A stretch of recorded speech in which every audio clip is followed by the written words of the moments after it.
অসমত স্ত্ৰী শিক্ষাৰ উত্তৰণত এক অনন্য মাত্ৰ সংযোজিত হ'ল মুখ্যমন্ত্ৰী নিযুত মইনা আঁচনি। বাল্য বিবাহ প্ৰতিৰোধ আৰু আধাতে শিক্ষা ত্যাগ কৰা সমস্যা সমাধান কৰাত নিযুত মইনা আঁচনিয়ে যুগান্তকাৰী প্ৰভাৱ পেলাব। আজি খানাপাৰাত পশু চিকিৎসা খেলপথাৰত লক্ষাধিক ছাত্ৰীৰ উপস্থিতিত মুখ্যমন্ত্ৰী নিযুত মইনা আঁচনিৰ অধীনত ৰাজ্যৰ কন্যা শিক্ষাৰ্থীসকলক আৰ্থিক অনুদান প্ৰদান কাৰ্যসূচীৰ শুভাৰম্ভ কৰে মাননীয় মুখ্যমন্ত্ৰী ডক্টৰ হিমন্ত বিশ্ব শৰ্মাই। আজি মুখ্যমন্ত্ৰীয়ে নিজ হাতেৰে কেইগৰাকীমান ছাত্ৰীক চেক প্ৰদান কৰে।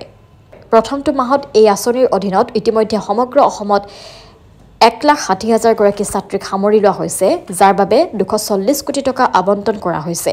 পৰৱৰ্তী 3 বছৰত এক নিযুত অৰ্থাৎ 10 লাখ গৰাকী কন্যাক এই আঁচনিখনৰ অধীনত সমৰ্থন আগবঢ়োৱাৰ লক্ষ্য গ্ৰহণ কৰা হৈছে।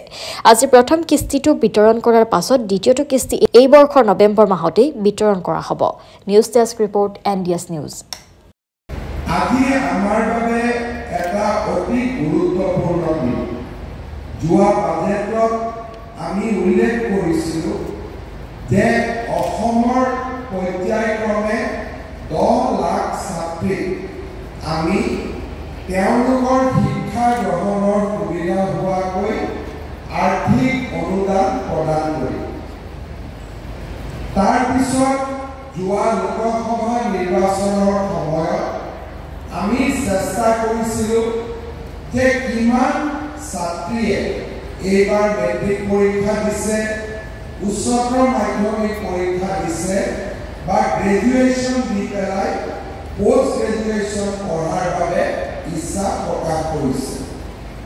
আমি এটা সমীক্ষা চলাইছিলোঁ আৰু তেতিয়া আমি দেখা পাইছিলোঁ যে প্ৰায় 2 লাখ ছাত্ৰীয়ে এইবাৰ উচ্চতৰ মাধ্যমিক বিদ্যালয়, মহাবিদ্যালয় বা বিশ্ববিদ্যালয় নামভৰ্তি কৰিব।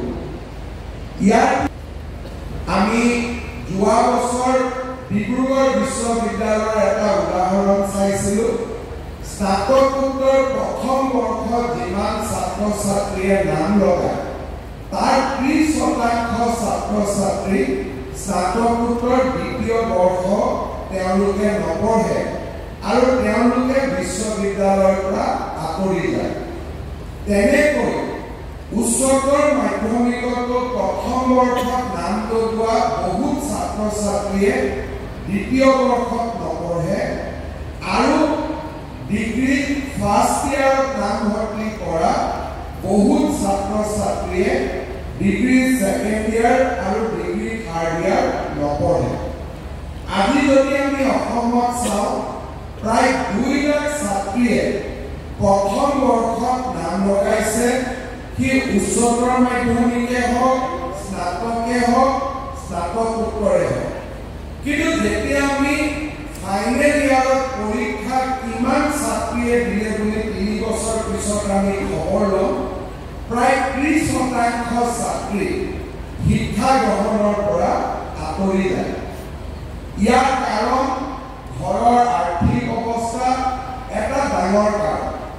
তাই আমি অসমত 2টা বস্তু, এটা হ'ল যোনে প্ৰথমবাৰ স্কুলত বা কলেজত নাম লগায় তেওঁলোকে যাতে শিক্ষা সম্পূৰ্ণ কৰে, আৰু দ্বিতীয়তে আমাৰ অসমৰ ছাত্ৰীসকলে অন্তত ডিগ্ৰী পাছ নকৰালৈকে বিয়াত যাতে বহিব নালাগে, তেওঁলোকে ডিগ্ৰী পাছ কৰিহে ঘৰ সংসাৰ কৰাৰ কথা চিন্তা কৰে। শুভাৰম্ভ হৈছে আৰু এই মুহূৰ্তত মোৰ মাকে মোৰ মনত পৰিছে। আৰু ময়ো এদিন ছাত্ৰ আছিলোঁ আৰু যেতিয়া মই বিদ্যালয়ত সৰুতে ছাত্ৰ আছিলোঁ, বিদ্যালয়লৈ যাওঁতে মায়ে মোক 4 মাহ পইচা দিছিল। 30 পইচা প্ৰয়োজন হৈছিল, মায়ে দিছিল 4 মাহ। 5 পইচা কম হৈছিল, 5 পইচা দোকানীয়ে ৰেহাই দিছিল। তাৰ পৰা আহি মই যেতিয়া মেডিকেল কলেজত নামভৰ্তি কৰোঁ, দেউতাই মোক মাহে পঠাইছিল 400 টকা। মেথ ফিজ আছিল 125 টকা। 400 টকাৰে আমি মেডিকেলত শিক্ষা আৰম্ভ কৰি শিক্ষা সমাপ্ত কৰিছোঁ। আমাৰ ইয়াত পঢ়ি থকা ছাত্ৰীসকলক একেলগে দিয়াৰ যিহেতু ব্যৱস্থা নাই, অহাকালি স্কুলৰ প্ৰিন্সিপাল এই টকাখিনি 11 তাৰিখে জমা হৈ যাব। মই এই কথাটো এইকাৰণে কৈছোঁ যে দেউতাৰ যিহেতু মোবাইলটো দেউতাৰ সকলোৱে মোবাইল নাথাকিব পাৰে, দেউতাই ভাবিব পাৰে টকাটো ক'ৰ পৰা আহিব। গতিকে আজিৰ পৰাই ঘৰত আমি কৈ দিম যে 11 তাৰিখে যিটো টকা বেংকত সোমাব সেইটোৱে হৈছে নিযুত মইনা, আৰু এইটো মোবাইল দেউতাৰ মেছেজত যাব বা যাৰ নম্বৰ দিছা তাৰ মেছেজত যাব, কিন্তু তোমালোকৰ একাউণ্টতে এই টকাটো সোমাব, বেলেগৰ একাউণ্টত এই টকাটো নোসোমায়। কষ্ট হৈছে নে হোৱা নাই? হোৱা নাই। ঠিক আছে। মৰিগাঁৱৰ পৰা কোনে কোনে আহিছে? মৰিগাঁও আগতে আহিছে, ভাল চিকট গৈছে, হয়নে? আমাৰ কামৰূপ জিলাৰ পৰা কোনে কোনে আহিছে?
নমস্কাৰ, মোৰ নাম শবনম ইয়াসমিন। মই ৰঙিয়াৰ পৰা আহিছোঁ।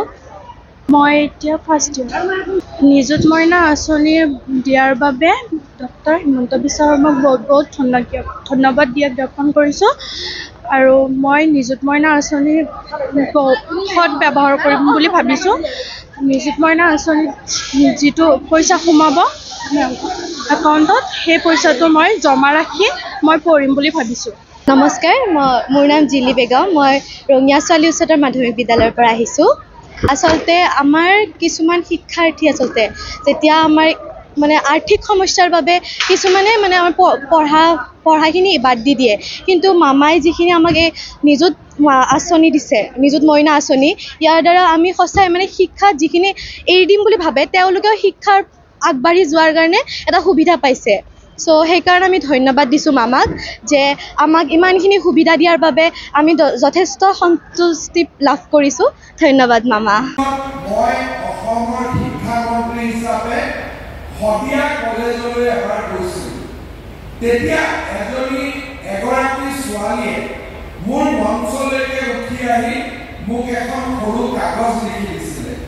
তেওঁ মোক লিখিছিলে যে মোৰ দেউতাই ঠেলা গাড়ী চলায়, আপুনি বিনামূলীয়া নামভৰ্তিৰ সুবিধা দিয়াৰ বাবে মই বিনামূলীয়া নামভৰ্তি কৰিলোঁ, কিন্তু প্ৰিন্সিপাল ছাৰে কৈছে যে 3rd ছেমিষ্টাৰত মই নামভৰ্তি টকা দিব লাগিব।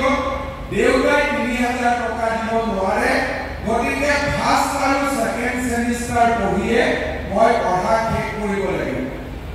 গুৱাহাটীলৈ ঘূৰি আহি আমি লগে লগে সিদ্ধান্ত লৈছিলোঁ যে 3rd ছেমিষ্টাৰৰ নামভৰ্তি আমি বিনামূলীয়া কৰিম আৰু 5th ছেমিষ্টাৰৰ নামভৰ্তিও আমি বিনামূলীয়া কৰিম।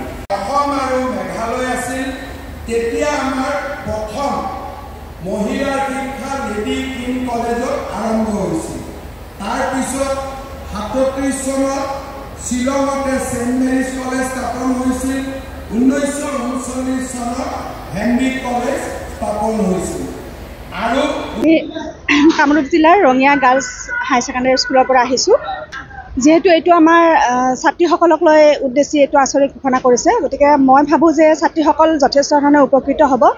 যিবিলাক আমাৰ আৰ্থিকভাৱে সচ্ছল নহয় সেই পৰিয়ালবিলাকৰ ছাত্ৰীসকলে তেওঁলোকৰ নিজৰ সা সুবিধা যিখিনি মানে পঢ়া খৰচ পাতি বহি কাগজ যিখিনি লাগে তেওঁলোকে নিজাকৈ যোগাৰ কৰি ল'ব পাৰিব।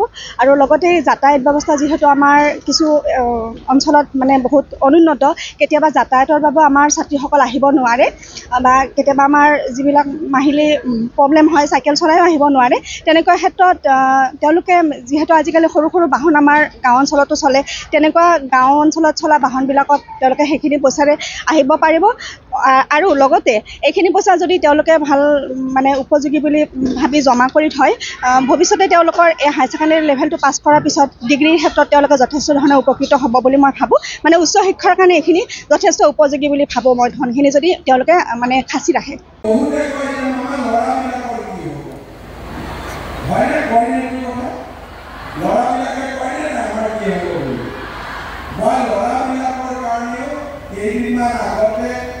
যাতে তেওঁলোকে ভাল উদ্যোগ স্থাপন কৰিব পাৰে, তাৰ বাবে তেওঁলোকক মুখ্যমন্ত্ৰীৰ আত্মনিৰ্ভৰ অসম আঁচনি আমি দিছিলোঁ।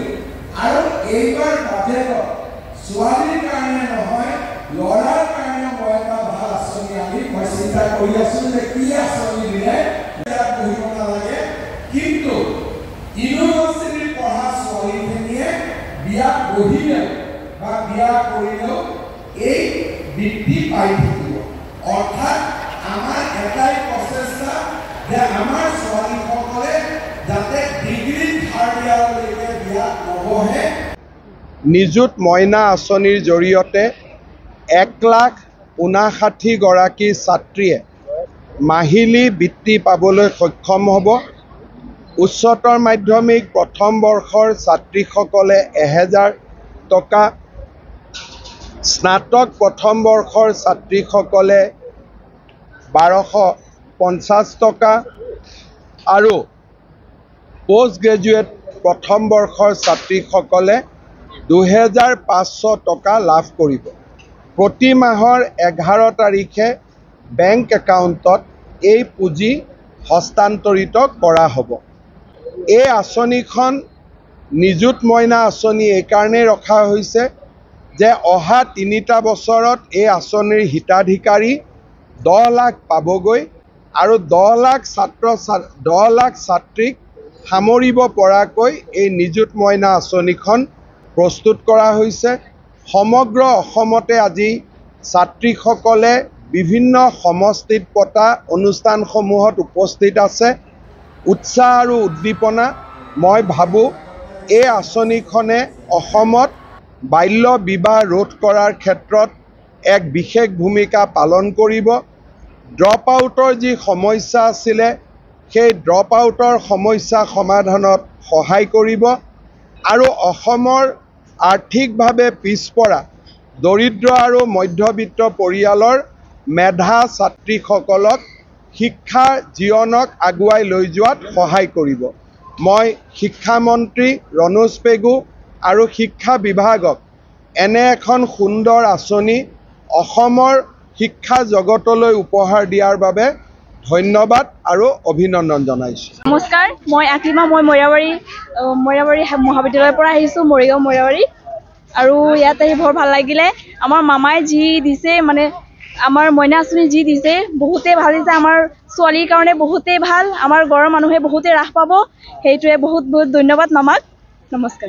ঘৰৰ পৰা অহাত যি ভাড়া লাগে, যিকোনো মানে আমাৰ ছোৱালীৰ বহুত মানে বস্তু লাগে আৰু যিখিনি মাক দেউতা দিয়াৰ পিছতো লাগে, সেইখিনি মানে আমি কি কৰোঁ, আজিকালি মানে ছোৱালীবিলাকে স্কুল পঢ়া বাদ দি বা কি কামত লাগি যায় পইচাৰ কাৰণে, সেইকাৰণে সেইটো কৰাৰ পৰা মানে বাচিম। আৰু আমি মৰিগাঁও ডিষ্ট্ৰিক্টৰ পৰা আহিছোঁ, মৰিয়াবাৰী কলেজৰ পৰা।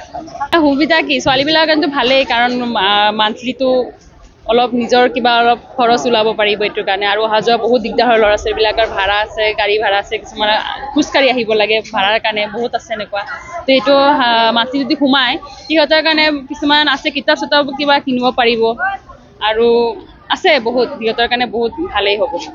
বহুত ছোৱালীবিলাকে ধৰক আজিকালি মাক বাপেকে ধৰি লওক পইচাৰ কাৰণে পঢ়াব নোৱাৰে তো কেতিয়াবা এনেকুৱাইতো চৰকাৰে যদি এইটো আঁচনি দিছে যে সেইটো এটা ভাল হ'ব কাৰণ মানসি যদি প্ৰত্যেক মাহত যদি 1000 কেনেকৈ সোমায় সিহঁতৰ পঢ়াৰ আগটো বাঢ়িব কাৰণ গাৰ্জেনবিলাকে সেইটো নাভাবিব যে পইচাৰ কাৰণে আমি এডমিশ্যন দিব নোৱাৰিম এইবিলাক কৰিব নোৱাৰিম কিন্তু এইটো কাৰণে এইটো আঁচনিৰ কাৰণে মই নিযুত মইনা আঁচনিটোৰ কাৰণে কি হ'ব এতিয়া গাৰ্জেনবিলাকো অলপ এলাৰ্ট হ'ব যে আমি ল'ৰা ছোৱালীবিলাকক মানে ছোৱালীবিলাক বিশেষকৈ ছোৱালীবিলাকক যাতে 18 বছৰলৈকে যাতে আমি পঢ়াব পাৰোঁ নহ'লে বাল্য বিবাহটো 18 বছৰ তলতে হয় তো আমি যাতে এইটো কি কৰিব গাৰ্জেনবিলাকে যাতে 18 বছৰলৈকে যাতে যেনে তেনে হাই ছেকেণ্ডেৰী লাগিলে পাছ কৰা যাতে গম পাইছোঁ আমি দেখিছোঁ বহুত এনেকুৱা কিছুমান সৰু বা কম যেতিয়া বিয়া হৈ যায় বহুত নানান ধৰণৰ প্ৰব্লেমৰ সৃষ্টি হয় বাচ্চা হৈ যায় আৰু ঘৰুৱা নিজৰ যোনবিলাকে নিজে একো মানে নিজে মানে সৰু হৈ আছে সিহঁতে ঘৰ চম্ভালিব লাগে পৰিয়াল এটা ডাঙৰ পৰিয়াল এটা হেৰি কৰিব লাগে মানে বুজা এটা ধৰক ল'ব লাগে চব ওপৰৰ বাৰ্ডেন ল'ব লাগে তো বহুত প্ৰব্লেম হয় আৰু